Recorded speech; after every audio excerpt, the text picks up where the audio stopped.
বলেছে যে কেউ বিশ্বাস করে সে বিনষ্ট না হয় কিন্তু অনন্ত জীবন পায়। বলেছে তোমরা বিশ্বাস করো আমি যে এই পৃথিবীতে এসেছি তোমাদের জন্যে, আমি তোমাদের পাপের জন্যে ক্রুশে মৃত্যুবরণ করেছি, কবরপ্রাপ্ত হয়েছি, আবার 3 দিনে জীবিত হয়েছি। তোমরা যে কেউ বিশ্বাস করো, হৃদয় বিশ্বাস করো, মুখে স্বীকার করো। আর যারা মুখে স্বীকার করবে, হৃদয় বিশ্বাস করবে, তারা পরিত্রাণ পাবে, তারা অনন্ত জীবন পাবে, তারা সুস্থতা পাবে, তারা স্বাস্থ্যে থাকবে, তারা অনন্ত জীবন পাবে। সে প্রভু যিশু একমাত্র ঈশ্বর, যে সেই ঈশ্বর, সে পরিত্রাণ দিতে পারে, কোনো মানুষ পরিত্রাণ দিতে পারে না। কোনো এই পৃথিবী থেকে অন্য কোনো মানুষ, কোনো দেবতা, কোনো কিছুই কেউ দিতে পারে না, একমাত্র ঈশ্বরই দিতে পারে। তিনি হচ্ছে পরিত্রাণ দিতে পারে, তিনি অনন্ত জীবন দিতে পারে। সেই অনন্ত জীবন হচ্ছে ঈশ্বরের জীবন।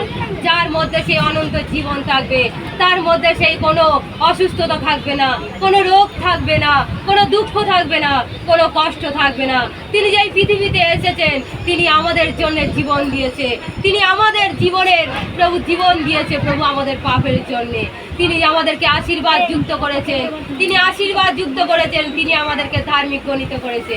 যে বলেছে যে কেউ আমাকে হৃদয় বিশ্বাস করে, মুখে স্বীকার করে, সে ধার্মিক গণিত হয়, সে পরিত্রাণ পায়, সে অনন্ত জীবন পায়। আসুন সবাই, প্রভু যিশু আপনাদেরকে ভালোবাসেন, এই ট্রেনে যাত্রীদের প্রত্যেকটা সন্তানদেরকে ভালোবাসে। আসুন আমাদের বারুইপুরে ভিত্তি ফেলোশিপে, আসুন শিয়ালদায় আসুন, আমাদের চার্চে আসুন। যারা কষ্ট, যারা অন্ধ, যারা বোবা, যাদের টিউমার, যারা অনেক কষ্ট দুঃখ আছে, যাদের সংসারে অশান্তি, যাদের বাচ্চা কাচ্চা হয় না, তারা আসুন আমাদের বারুইপুরে ভিত্তি ফেলোশিপে।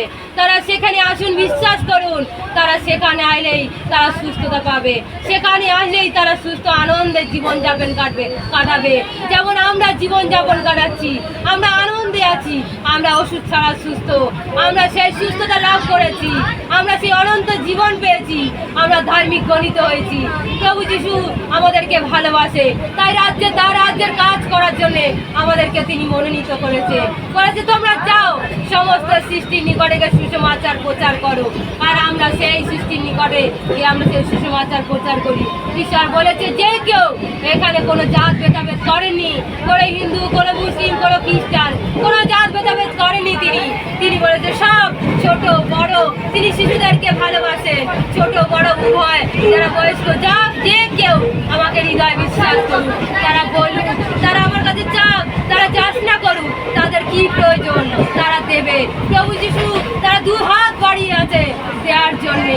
এই শেষ সময় তিনি যে তোমাদেরকে মনোনীত করবে, তোমরা একবার বিশ্বাস করো, প্রভু যিশুকে বিশ্বাস করো। প্রভু যিশু আসছেন, তিনি আসবেন আমাদেরকে নিয়ে যেতে।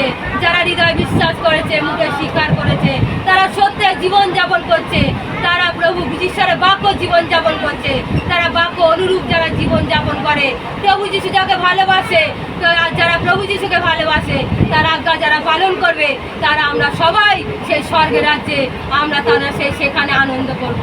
প্রভু যিশু আসছে, তোমরা সবাই বিশ্বাস করো। তোমাদের সবাইকে প্রভু যিশু ভালোবাসে, তোমাদের সবাইকে প্রভু যিশু ভালোবাসে।